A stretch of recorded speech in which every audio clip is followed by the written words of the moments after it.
जो डायरेक्टर के सेक्शन है कंपनीज एक्ट में ना, उनमें सबसे इम्पोर्टेंट सेक्शन ये हैं, ठीक है? सेक्शन 153 आता है जिसमें वो पर्सन्स का उन पर्सन्स का बताया हुआ है जो कि इनएलिजिबल है टू बिकम अ डायरेक्टर, जिसमें माइनर आ जाता है, अनसाउंड माइंड आ जाता है, ठीक है?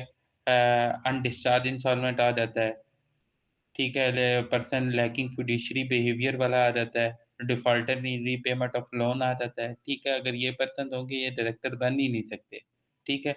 अगर इंसॉल्वेंट की एप्लीकेशन अगर पर्सन के अगेंस्ट इंसॉल्वेंट की एप्लीकेशन यही है और वो एप्लीकेशन कोर्ट में पेंडिंग है, तो स्टिल वो पर्सन होगा वो इनएलिजिबल होगा।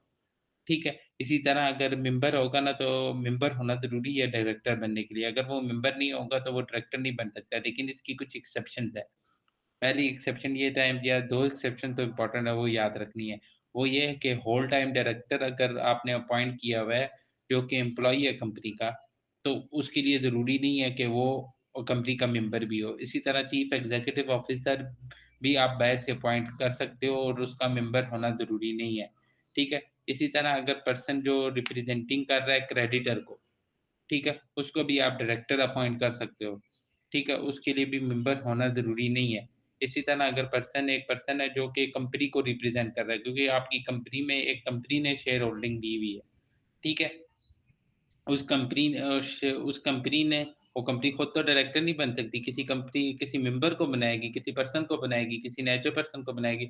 उस नेचर पर्सन का भी आपकी कंपनी का मेंबर होना ज़रूरी नहीं है। ठीक है? इसी तरह अगर वो पर्सन जो एंगेज हों ब्रोकरेज के बिज़नेस में, पर्सन जो एंगेज हों ब्रोकरेज के बिज़नेस में, ठीक है?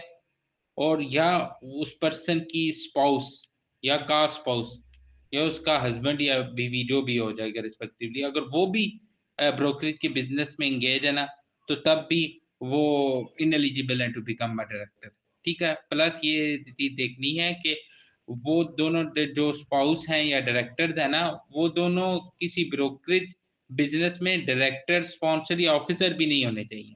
मतलब उनका ब्रोकरेज बिज़नेस से किसी भी तरह का लिंकेज नहीं होना चाहिए अगर लिंकेज है तो वो बिकम अ डायरेक्टर नहीं बन सकते। इसी तरह अगला section minimum number of directors का है जिसमें सिंगल मेंबर कंपनी का 1 डायरेक्टर एट लीस्ट होना चाहिए और प्राइवेट कंपनी के एट लीस्ट 2 डायरेक्टर्स होने चाहिए।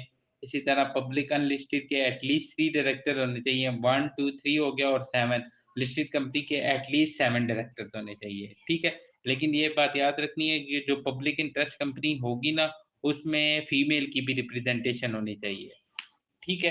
अब उसके अगला सेक्शन ये है कि एक डायरेक्टर ना 7 लिस्टेड कंपनीज़ में साइमल्टेनियसली डायरेक्टर बन सकता है। एक जो पर्सन है ना, वो 7 लिस्टेड कंपनीज़ में साइमल्टेनियसली डायरेक्टर बन सकता है।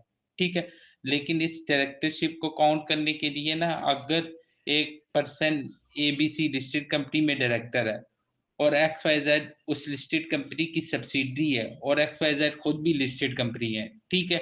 और वो डायरेक्टर उस लिस्टेड सब्सिडियरी में भी डायरेक्टर है, उसकी होल्डिंग कंपनी में भी डायरेक्टर है, उसकी सब्सिडियरी कंपनी में भी डायरेक्टर है और होल्डिंग कंपनी भी लिस्टेड है और सब्सिडियरी कंपनी भी लिस्टेड है, तो वो जो लिस्टेड सब्सिडियरी होगी ना, उसमें डायरेक्टरशिप उसकी काउंट नहीं होगी। इसी तरह अगर वो प्राइवेट कंपनी में भी डायरेक्टर है, तो प्राइवेट कंपनी की डायरेक्टरशिप उसकी काउंट नहीं होगी। बस ये याद रखनी है एक पर्सन जो है ना वो at a time 7 listed companies में डायरेक्टर हो सकता है।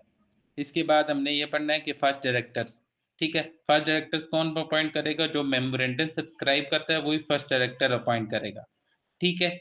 लेकिन वो फर्स्ट डायरेक्टर जो अपॉइंट करेंगे ना वो इंक्रीज़ हो सकते हैं क्योंकि फर्स्ट डायरेक्टर जब अपॉइंट कर रहे होंगे सब्सक्राइबर ऑफ मेमोरेंडम वो नंबर और नेम्स ऑफ दी नंबर कितने total number of directors appoint करने हैं और नेम ऑफ फर्स्ट डायरेक्टर्स वो बता देंगे, ठीक है? बाद में ये नंबर इंक्रीज़ भी किया जा सकता है जनरल मीटिंग में।